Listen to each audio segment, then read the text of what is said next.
യേശുവേ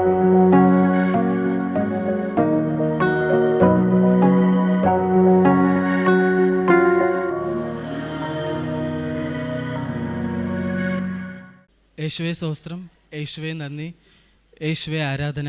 പരിശുദ്ധ അമ്മയ്ക്കും നന്ദി, സ്തുതി, സ്തോത്രം. ആദ്യമേ തന്നെ ഈ പരിശുദ്ധമായ അൾത്താരയിൽ വന്ന് ഈ സാക്ഷ്യം പറയാൻ സാധിച്ചതിന് ഈശോയ്ക്കും മാതാവിനും ഒരുപാട് നന്ദി പറയുന്നു. എൻ്റെ പേര് മാത്യു എന്നാണ്. ഇതെൻ്റെ അമ്മ ജസ്മിൻ. ഞങ്ങൾ ട്രിവാൻഡ്രം കഴക്കൂട്ടത്തു നിന്നാണ്. ഞാൻ ആദ്യമായിട്ട് ഇവിടെ വന്ന് ഉടമ്പടി എടുക്കുന്നത് 2021 ഏപ്രിലാണ്. അന്നൊന്ന് ഉടമ്പടി എടുത്തെങ്കിലും അതെനിക്ക് ചില പ്രശ്നങ്ങൾ കാരണം പൂർത്തിയാക്കാനൊന്നും സാധിച്ചിരുന്നില്ല. അത് കഴിഞ്ഞിട്ട് വീണ്ടും ഒരുപാട് ബുദ്ധിമുട്ടും കോവിഡിൻ്റെ ടൈമായിരുന്നു. അപ്പോൾ ജോലിയില്ലാത്തൊരവസ്ഥ, 2-3 വർഷം കടബാധ്യതയും അതുപോലെ ജോലിയില്ലാത്ത പ്രശ്നങ്ങളൊക്കെ ആയിട്ട് ഒത്തിരി ബുദ്ധിമുട്ടുന്ന ഒരു സാഹചര്യമായിരുന്നു. അപ്പോൾ ആ സമയത്ത് എന്ത് ചെയ്യുമെന്നറിയാണ്ട് ഈ കടത്തിൻ്റെ പ്രശ്നങ്ങളൊക്കെ വന്ന സമയത്ത് ഞാനൊരു സൂയിസൈഡ് വരെ ചെയ്യാനായിട്ടൊക്കെ ശ്രമിച്ചു. അപ്പോൾ എല്ലാവരും എന്നെ ഒത്തിരി വഴക്ക് പറഞ്ഞു. അമ്മയാണെങ്കിലും അറിയാമെന്നുള്ളവരൊക്കെ പറഞ്ഞു, കർത്താവ് തന്ന ജീവനാണ്, നമുക്കതങ്ങനെ ചെയ്യാൻ പാടില്ല. അപ്പോൾ അമ്മ എൻ്റെ അടുത്ത് വീണ്ടും പറഞ്ഞു, നമുക്ക് കൃപാസനത്തിൽ ഒന്നും കൂടെ പോയി ഉടമ്പടി എടുക്കാം, അത് പൂർത്തിയാക്കണം, അതുകൊണ്ടായിരിക്കും ഈ പ്രശ്നങ്ങളെന്ന് തീരുമാനിച്ചിട്ട് കുമ്പസാരിച്ച് വീണ്ടും 2021 നവംബറിൽ വീണ്ടും വന്ന് ഉടമ്പടി ഞാൻ പുതുക്കി തിരിച്ച് അന്ന് ഞാൻ ജോസഫ് അച്ഛനെ കണ്ടു, അമ്മയെ ഞാനും കണ്ടു. അച്ഛൻ തലയ്ക്ക് കൈവച്ച് പ്രാർത്ഥിച്ചു.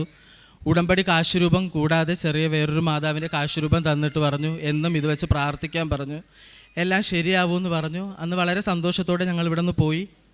അപ്പോൾ അമ്മയുടെ രണ്ടാമത്തെ ചേച്ചിയും മകനും ഭാര്യയൊക്കെ അവരങ്ങ് ദുബായിൽ ഷാർജയിലുണ്ടായിരുന്നു.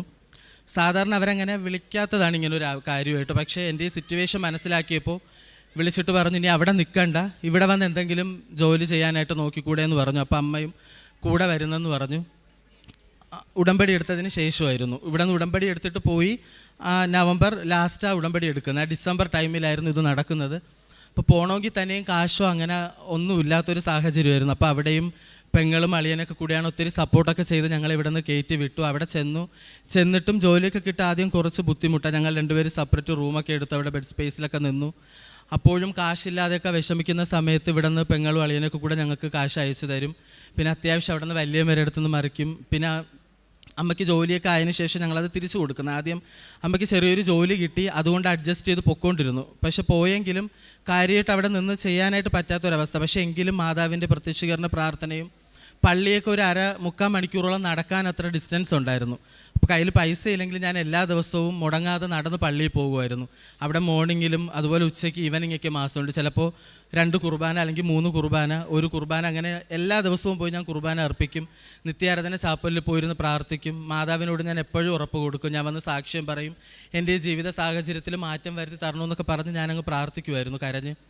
പക്ഷേ എന്നിട്ടും വീണ്ടും ഒരു ജോലി കിട്ടി. അത് 2-3 മാസം. അപ്പോഴൊക്കെ എനിക്ക് അറിയായിരുന്നു ആ ജോലിയും പോയി. അപ്പോൾ അമ്മ പറഞ്ഞു, ഇത് പരീക്ഷണമാണ്, നീ ആ ഉടമ്പടി പൂർത്തിയാക്കണം, ഒരിക്കലും തളർന്നു പോവല്ലേ, എന്നും പള്ളിയിൽ പോകണം. അങ്ങനെ അമ്മ ഇങ്ങനെ കോൺഫിഡൻസ് തന്നുകൊണ്ടേയിരുന്നു. അങ്ങനെ അമ്മ വീണ്ടും അമ്മയ്ക്ക് നല്ലൊരു ജോലി കിട്ടി. ഒരു ഫാമിലിയിൽ അമ്മ ജോലിക്ക് കയറി. അവർ നേഴ്സാണ്, ടോണി എന്ന് പറഞ്ഞിട്ട്, ഷാർജയിൽ. അവിടെ കയറി അവരുടെ ഒത്തിരി ഹെൽപ്പും സപ്പോർട്ടൊക്കെ കൊണ്ട് പിടിച്ച് നിന്ന് അങ്ങനെ പൊയ്ക്കൊണ്ടിരുന്നു. പോയി വന്ന സമയത്താണ് അവർ പെട്ടെന്ന് നാട്ടിലോട്ട് പോയി. വേറെ പ്ലാനൊക്കെ അവർക്ക് പുറത്തോട്ടൊക്കെ പോകാനായിട്ട്. അപ്പോൾ അമ്മയ്ക്ക് വീണ്ടും ജോലിയില്ല, എനിക്കും ജോലിയില്ല. ഞങ്ങൾ വീണ്ടും റെൻറ്റിന് നിൽക്കേണ്ട ഒരു അവസ്ഥയായി. ഞങ്ങളുടെ വിസ തീർന്നു. വിസ തീർന്നിട്ട് എൻ്റെ വിസയിൽ ഏതാണ്ട് നാട്ടിലെ 2 ലക്ഷം രൂപയോളം, 10,000 ദർഹത്തോളം ഫൈനായി. അമ്മയ്ക്കും അതുപോലെ 10-60,000 രൂപയോളം നാട്ടിലെ ഫൈനായി. എന്ത് ചെയ്യണമെന്ന് അറിഞ്ഞുകൂടാ. അറിയാമെന്നുള്ളവരൊക്കെ പറഞ്ഞു, ഇവിടെ നിന്ന് ജയിലിലൊക്കെ പോകും, തിരിച്ച് കയറി പോകാൻ നോക്ക്.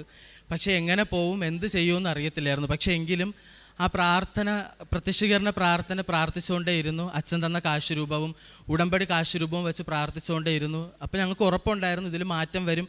എന്നെക്കാളും അമ്മയാണ്, മക്കളെ തളരലും, ഇതിൽ മാറ്റം വരും, നമ്മൾ പ്രാർത്ഥിച്ചുകൊണ്ടിരുന്നാൽ മതി, ഉറപ്പാണെന്ന് പറഞ്ഞു. മുമ്പിൽ ഒരു വഴിയില്ല. പക്ഷെ അങ്ങനെ ഇരിക്കുമ്പോൾ പെട്ടെന്ന് അമ്മയ്ക്ക് വേറൊരു ഫാമിലിയിൽ നിന്ന് ഒരു ജോലി വന്നു. അവിടെ റാസൽഗോർ എന്ന് പറഞ്ഞ സ്ഥലത്തുനിന്ന് ശ്രീശാന്ത് എന്ന് പറയും പുള്ളി, അവരുടെ ഒരു ഫാമിലിയിലോട്ട് ജോലിക്ക് വന്നു. അമ്മയ്ക്ക് വിസയില്ലാന്ന് കണ്ടപ്പോൾ അവർ തന്നെ ഒന്നും നോക്കാണ്ട് അമ്മയുടെ ഫൈൻ അടച്ചു. അമ്മയ്ക്ക് വിസ എടുത്ത് അമ്മേനെ ജോലിക്ക് കയറ്റി. എന്നിട്ടും എൻ്റെ കാര്യം അവരോട് പറയുന്നില്ല. അമ്മ അവിടെ ജോലി ചെയ്യുന്നെങ്കിൽ ഒത്തിരി അമ്മ വിഷമിക്കുന്നുണ്ടായിരുന്നു. അപ്പോൾ അവർ അമ്മയോട് ഇങ്ങനെ കാര്യം ചോദിച്ചു. എൻ്റെ സാഹചര്യം പറഞ്ഞപ്പോൾ ഒരു പരിചയവും ഇല്ല. അവിടെ അമ്മേനെ ജോലിക്കെടുത്ത ഒരു പരിചയത്തിൻ്റെ പുറത്ത് മാതാവിൻ്റെ ഈശോയുടെ അനുഗ്രഹം എന്ന് പറയാം. ആ 10,000 ദർഹം, നാട്ടിലെ 2 ലക്ഷം രൂപ തന്ന് എനിക്ക് വിസ പുതുക്കാനായിട്ട് അവരെന്നെ ഹെൽപ്പ് ചെയ്തു. വിസ അടിച്ച് പിന്നെ എനിക്ക് നല്ല കോൺഫിഡൻ്റ് ആയി. ഞാൻ മാതാവിൻ്റെ പ്രാർത്ഥന ചൊല്ലിക്കൊണ്ടേയിരുന്നു. അപ്പോൾ അവിടെ ADCB എന്ന് പറഞ്ഞിട്ട് അബുദാബി കൊമേഴ്ഷ്യൽ ബാങ്ക് അവരുടെ സെയിൽസിൻ്റെ കമ്പനിയിൽ വാക്കൻ്റ് ഉണ്ടായിരുന്നു, ഇൻ്റർവ്യൂ നടക്കുന്നുണ്ടായിരുന്നു. അപ്പോൾ എൻ്റെ അടുത്ത് ഒത്തിരി പേര് പറഞ്ഞു പാടാണ്, പ്രത്യേകിച്ച് നമ്മുടെ കേരളത്തിൽ നിന്നൊക്കെ ചെല്ലുമ്പോൾ ലാംഗ്വേജൊക്കെ അവർ നോക്കും, ഡിഗ്രിയൊക്കെ വേണം, ഭയങ്കര റിസ്ക്കാണ്, പോയി അറ്റൻഡ് ചെയ്ത് നോക്കാമെന്ന് പറഞ്ഞു.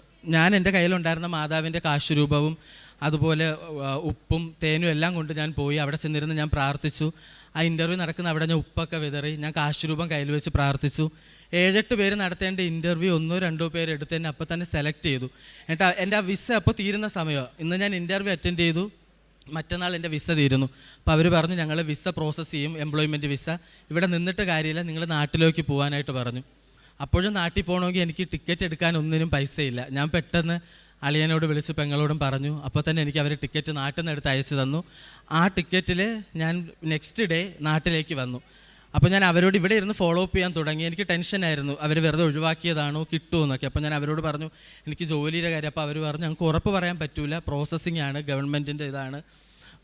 1 month ആയിട്ടും 2 month ആയിട്ട് 3 month വരെ ആയിട്ടും ഇന്ത്യയിൽ വെയിറ്റ് ചെയ്യുന്ന എംപ്ലോയീസ് ഉണ്ട്, നിങ്ങൾ വെയിറ്റ് ചെയ്താലേ പറ്റത്തുള്ളൂ എന്ന് പറഞ്ഞു. അപ്പോഴും ഞാൻ അമ്മയോട് വിളിച്ച് വിഷമം പറയുമ്പോൾ അമ്മ പറയും നീ പ്രാർത്ഥിക്കുക. അപ്പോൾ ഞാൻ പറഞ്ഞു കൃപാസനത്തിൽ പോകണമെന്നുണ്ട് അമ്മ, പക്ഷേ അമ്മ ഇല്ലാണ്ട് ഞാൻ പോയി സാക്ഷ്യം പറയത്തില്ല, ഒരുമിച്ച് പോയി സാക്ഷ്യം പറയണം, അല്ലാണ്ട് ഞാൻ പോയി മാതാവിനോട് പ്രാർത്ഥിക്കും. അപ്പോൾ അളിയൻ്റെ വീട്ടിലായിരുന്നു. അപ്പോൾ അളിയൻ്റെ മമ്മി പറഞ്ഞു ആൻറ്റിയും വരാമെന്ന് പറഞ്ഞു. ഞങ്ങൾ 2 പേരും കൂടെ വെളുപ്പിനെ ഒരുങ്ങി ഇവിടെ വന്ന് മാതാവിൻ്റെ മുമ്പിൽ വന്ന് പ്രാർത്ഥിച്ച് ഞാൻ ബോട്ട് ടീമിൽ വീഡിയോ കോളിൽ അമ്മയ്ക്ക് മാതാവിനെ കാണിച്ചു.